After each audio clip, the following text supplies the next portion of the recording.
Howdy there, friends. Thanks for clicking on this video. And as the title is letting everybody know, I'm going to show you how I tan snake skins. Now, there's quite a few different methods out there, and I'm sure somewhere in the comment section, somewhere along the way, someone's going to say, oh, there's a better way of doing it. Fine. This is how I do it. But before I get into that, one thing I want to ask my friend Broken Feather, let me just show you real quick what I'm about to ask. So over the years that I've been making homemade black powder, I've made my own puck and dye. Now this is just a piece of pipe, and this is a piece of hardened steel, and obviously you know how all this works. In order to ensure the utmost safety, because there's a thought out there, I don't necessarily agree with it, but some believe this will cause a spark. Okay? Now if you ever worked with flint and steel, you know that it takes more than just this to cause a spark. So to avoid any other future comments, I mean, I even see one commenter said that aluminum causes a spark. No. And someone also said that black powder can explode under pressure. Again, I argue, because if that were the case, every time you compact your gunpowder in the bottom of your gun barrel with your ramrod, you're risking an explosion. I've never seen that happen. But just to ensure utmost safety, those of you that have been with this channel for a while, you will have seen this device right here. This is a 4-pound piece of brass. It's 2x2 square. What I did the other day is I cut the round portion off and I milled it out to the same size as my die. Okay. So, my question for Broken Feather is, I still have this chunk of brass.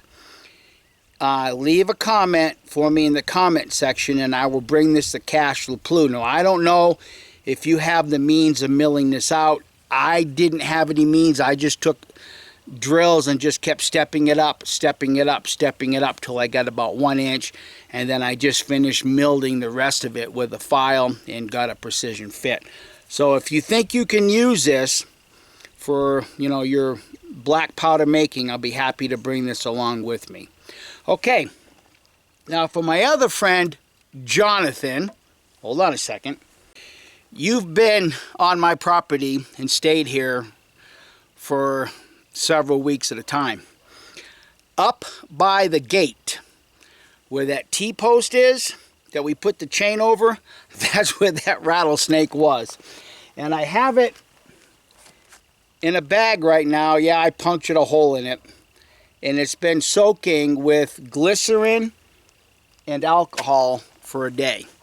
Now this particular rattlesnake skin right here, this was the last rattlesnake skin that I killed when I was still on the pheasant farm, and I tanned it out, and as you can see, it's still very soft and very supple. So let me show you or tell you what my method is, and then I'll show you how I actually do it, okay? Years ago, people would say you could tan them with antifreeze, and that was true because the antifreeze had glycerin in it, but we all know that people became accustomed to leaving that out for means of poisoning animals. So they've taken the glycerin out of antifreeze, at least from what I understand right now.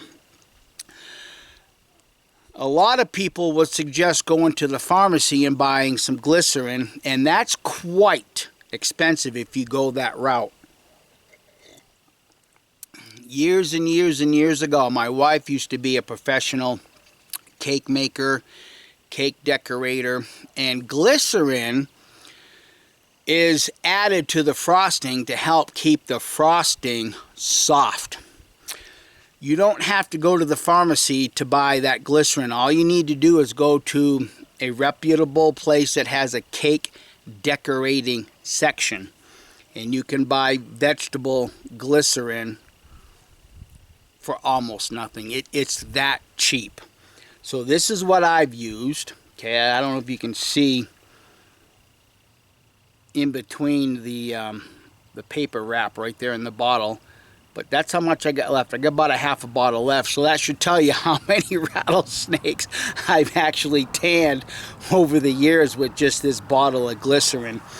Now what you'll want to do is you'll want to cut this with 50% rubbing alcohol. Isopropyl alcohol, 70%, 91%. I haven't found any difference in, you know, what the alcohol content is in the isopropyl alcohol. Okay, so this is what I use. If you guys can read that. And 50% alcohol. Once the skin is skinned, now a lot of guys will tell you, well, go ahead and clean it up really good, get all the fat, get everything off it. I don't worry about that per se until I get to softening it. And I will get to that right now. Okay, I have gloves on. I don't necessarily wear gloves doing this, but I have a couple of cuts on both hands from doing all that milling with that pucking die, that brass pucking die the other day. Now, when you pull the snake skin out of the bag, now I've had this setting for a day, and if for some reason she's not quite ready, I'll just let it soak another day. But what you want to do is work and get as much glycerin off of this as you can. Doesn't always go that way in particular. Sometimes, to help expedite it, I'll take a couple of rags and I'll dry them off with a rag to help remove some of that glycerin and rubbing alcohol. I'm not too concerned about the alcohol because most of us should already recognize it does evaporate. Now, one thing that you'll want to note, be very gentle. These skins are very, very thin. Okay. Now, because of where I cut the head off and where I cut the tail off, it may not look to have been a very, very big rattlesnake, but it was about 4 foot long. And that's pretty big for a prairie rattler. And should also let you know that I've been on this property for 18, 19 years now, and this is the first rattlesnake we've ever seen here. Count my blessings. Right? Alright, so once you can get most of that glycerin wiped off, and as you can see, I hope that there's still fatty remains on the side here, which would have been the belly of the snake, obviously. Okay, right now I'm not concerned about that, just simply because when you go to working it, it kind of dries out a little bit and it's easier to pull off at that time. Now let me get the camera readjusted so you can see how I actually do this. And before I actually do, I just kind of take it a little bit and just kind of stretch it out. Don't pull hard, but just kind of work it a little bit. Move it like this with your hand. Okay. Until you get it out. And then if you want to at this point, start pulling off some of the fat on the edges. Go ahead.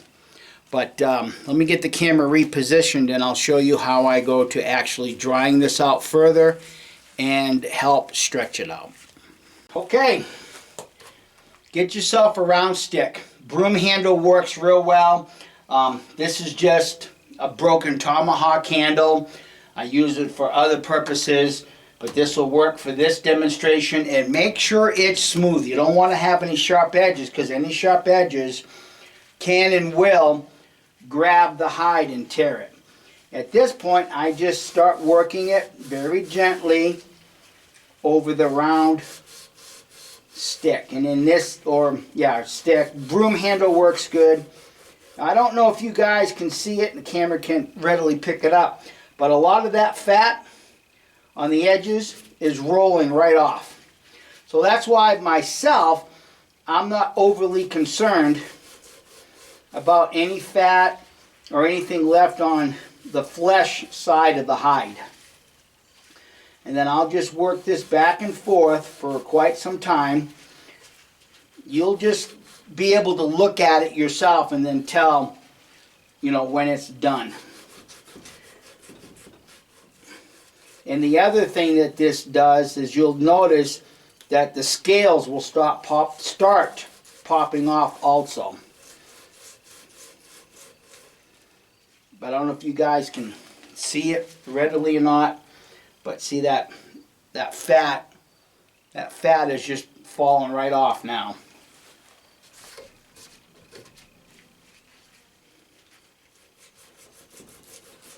And once again, this helps dries off some of the excess glycerin. And it's really the glycerin that really makes this hide soft and supple.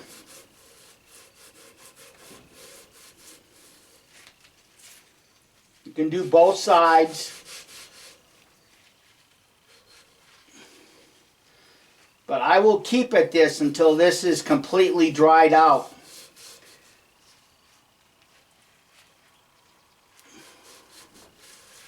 And do not put that much down pressure on it, because if you do, more likely you're going to tear it. Don't need the sharp edge. I know, like when you do other hides like elk and deer, sometimes they recommend a sharp stick, a sharp point. Well, you're less likely to tear through an elk hide or deer hide using that method, but I guarantee you when it comes to snake skins, you will tear through it. Alright, so I'm going to shut the camera off and get this work down. And when I get to a point to where my method is changing, I'll show you what I do at that point. So here's another little trick. If you do find it a little difficult to get some of that fat off, get yourself another stick that does have a couple of sharper edges on it. But again, caution, work it very gently. Don't put any down pressure, just let the hide work back and forth.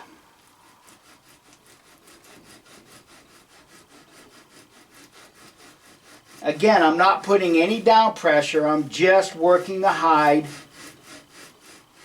back and forth.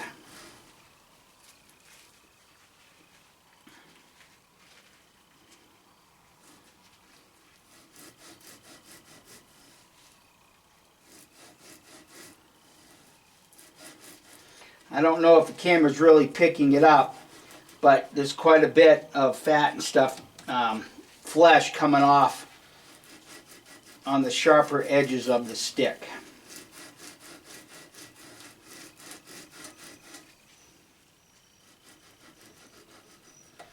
Probably give you a good view right there.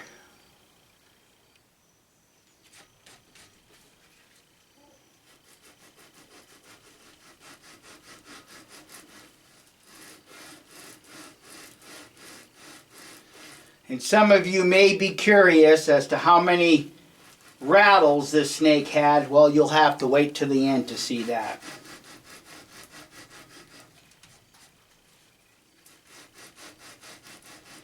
But just back and forth gently. There's no down pressure.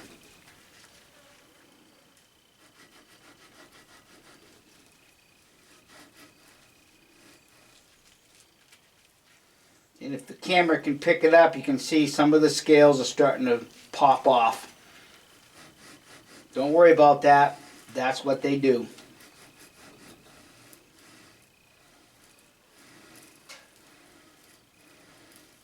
It's really a pretty little prairie rattler.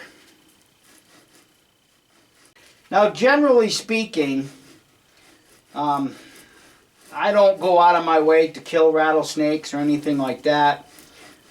Having worked on the pheasant farm for 12 years, I got a lot of rattlesnake hides collected, but I thought for the benefit of this channel that I would take this rattlesnake and show you how I tan them, just simply as I mentioned earlier. This is the first rattlesnake on this property that I've seen in 18, 19 years. Alright, moving on. So I've come to the point of the process where I've got most of the fat, flesh off it. What I do to continue stretching it out is just kind of put it in my hands, tug on it a little bit, and work it in circles. Okay? It'll help keep the skin pliable.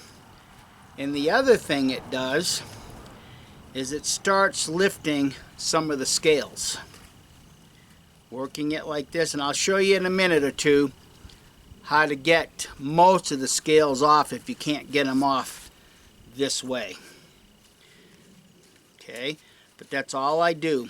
I've done, cleaned off most of the flesh. Yeah, you'll still have a little bit more on it, but just take your fingers and pull it off. It's not gross, at least in my opinion. But just work it back and forth.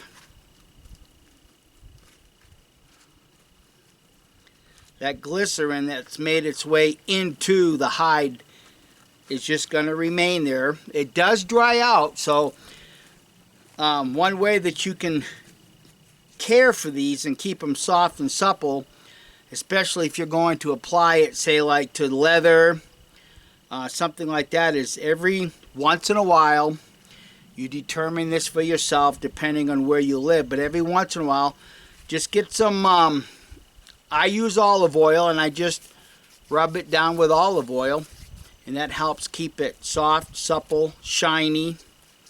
And if you are applying this to a piece of like soft leather such as brain tan, then you don't need to get overly excited about oiling it, because if you put too much oil on it, then it'll bleed through to your brain tan, and then now you really have an oily mess. But just work it back and forth in circles. You don't need to put any great amount of pressure on it.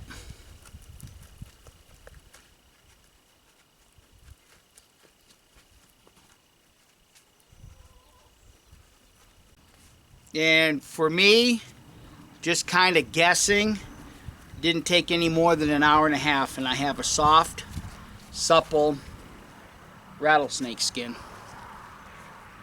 Now, let me show you what I do to help in removing some of the leftover scales. Masking tape. Lay it on the flesh, the scales, but you want to peel in the direction that the scales are going. You don't want to go in the opposite direction because you could end up tearing it. Okay? And that's all I do to help get a lot of the scales off. Let me see if I can get you a close-up of the masking tape. And there's a close-up. You can see the masking tape does a pretty good job of lifting those scales. And once again, pull it in the direction that the scales are going, because if you pull it in the opposite direction, you might end up tearing it. So for the most part, I'm done with this as much as I want to be. I'm going to roll it up and put it away until I find something that I want to do with it. Whether that be sewed onto a knife sheath, neck bag, or anything else that I would care to decorate with rattlesnake skin. And if you can look at that, and I'm sure you can see it, the tail on the right came off of a fairly small prairie rattler. This is the tail that I pulled off of this particular rattlesnake. You can see it's pretty decent size as far as prairie rattlers go, at least around here.